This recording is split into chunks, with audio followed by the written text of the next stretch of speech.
અમરેલી તાલુકાની ગ્રામ પંચાયતની મતગણતરી શાંતિપૂર્ણ માહોલમાં શરૂ થઈ હતી। અમરેલી પોલીસ દ્વારા તમામ મતગણતરી કેન્દ્રો પર ચુસ્ત પોલીસ બંદોબસ્ત ગોઠવી દેવામાં આવ્યો હતો। મતગણતરી પૂર્ણ થયા બાદ જીતેલા ઉમેદવાર અને હારેલા ઉમેદવારે ગામ સુધી પહોંચે તેની તકેદારી રાખવામાં આવશે અને ગામની અંદર શાંતિપૂર્ણ રીતે સરઘસ નીકળશે તેની પોલીસ દ્વારા તકેદારી રાખવામાં આવશે।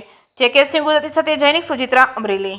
22 જૂનના રોજ મતદાનની પ્રક્રિયા શાંતિપૂર્ણ રીતે પૂર્ણ થયા બાદ આજે સવારે 9 વાગ્યાથી અમરેલી, લાઠી, લીલિયા, વડિયા, બાબરા તમામ તાલુકા મથકો પર સવારે 9 વાગ્યાથી મતગણતરી શરૂ થઈ ગઈ છે।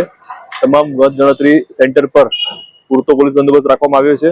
સાથે જ કાયદોની વ્યવસ્થા બગડે નહીં અને પરિણામ આવ્યા બાદ ગામ સુધી વિજેતા ઉમેદવાર તથા હારેલા ઉમેદવારને પણ શાંતિથી પોલીસની હાજરીમાં પોતાના ગામમાં પહોંચે ત્યાં આગળ પણ સરઘસ કાઢે ત્યારે કોઈ બીજો કાયદોની વ્યવસ્થા બગડે નહીં એની પૂરતી તકેદારી રાખવામાં આવી છે।